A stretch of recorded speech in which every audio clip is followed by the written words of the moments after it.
Magandang araw mga kaibigan. Pag-usapan natin ngayon ang hindi na mapigilan na rallies worldwide. Bring home FPRRD. Grabe, nakakaano ng puso. Nakakatabang puso. And I believe itong mga rallies worldwide na ito ang nagpapatibay ng loob kay PRRD habang nakakulong siya sa Netherlands. Okay, panoorin natin itong balita ng Mata ng Agila, Net25 News. Nagdadagdagan ng mga rally ng mga supporter ni dating Pangulong Duterte sa loob at labas ng Pilipinas. Iisa ang panawagan nila, ang mapauwi na sa bansa ang dating Pangulo. Si Eden Santos sa balita niya.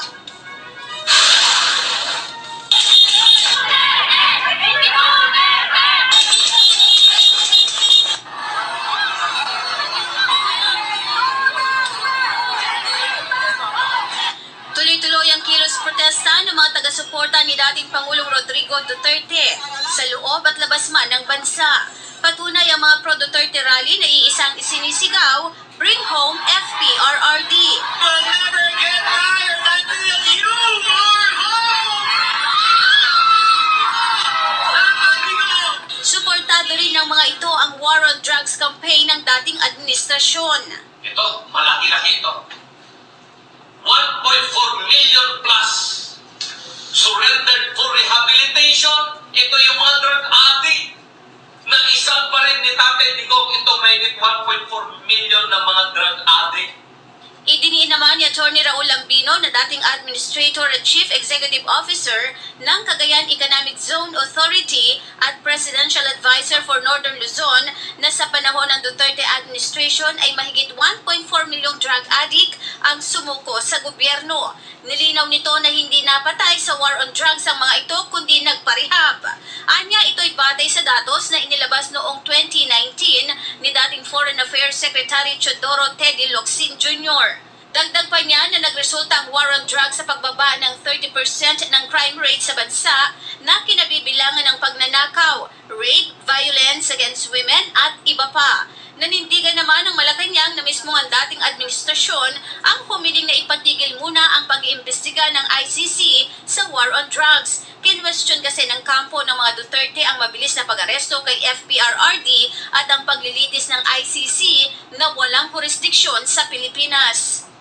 Kung meron po sigurong dapat sisihin kung bakit nagpatuloy ang ICC, yun na rin po ay ang dating administrasyon dahil hindi sila agad kumilos patungkol dito sa mga kasong ito na nirereklamo patungkol sa madugong war on drugs.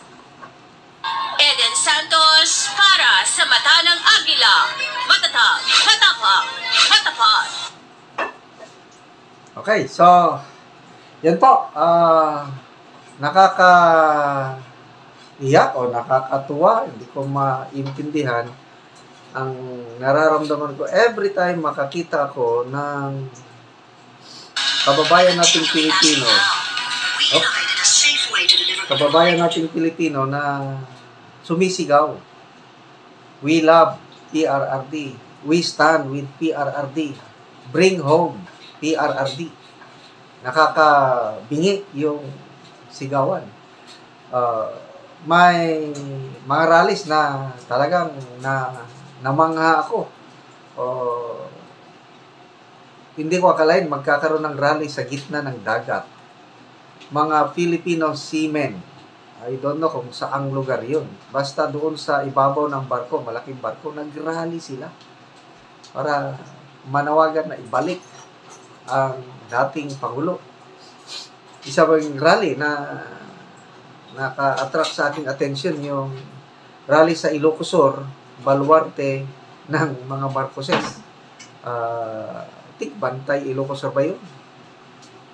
Grabe, ang daming tao sumisigaw. Mga Ilocano na nagpapatotoo yung mga nagawa ni Pangulong Duterte. May nag-testify pa nga, nag-testimony na isang ginang na rehab yung anak niya.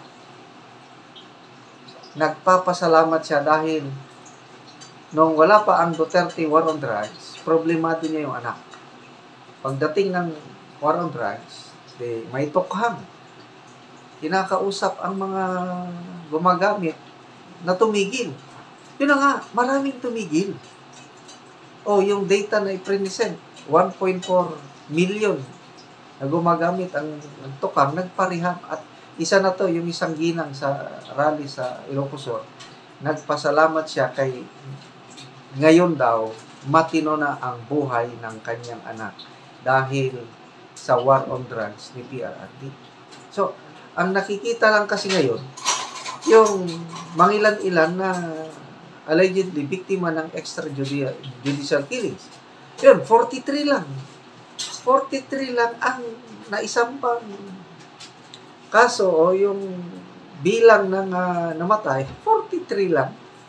Yun lang tinitignan. Din nila nakikita yung millions na buhay ang naisalba dahil sa war on drugs. But anyway, history will judge kung sino talaga ang nakagawa ng mabuti sa war on drugs. Ito bang administrasyong ito o ng panahon ni PRRD? History will judge. But this time, focus muna tayo yung madalian na wag nang hintayin ang September. Kasi ang September hearing, matagal pa yun. Binubuo na ang all foreign lawyers na defense team ni PRRD. So, si Secretary Roque, mabilis ang galaw nandun. Umalalay kaagad kay Attorney Midaldia, kay VP Sara, of course, sa Presidente, para buuin yung all foreign lawyers. Wow! So, wala na sa defense team ni PRRD si Attorney Roque, kahit si Attorney Midaldia nagsabi na rin, once na nabuo na yung foreigner lawyers, mag-BBT na rin si ES Attorney Midaldia. So, yun po, mga kaganapan. Salamat po. Magkita-kita po tayo sa March 28 sa 80th birthday ni PRRD. Worldwide rally ito.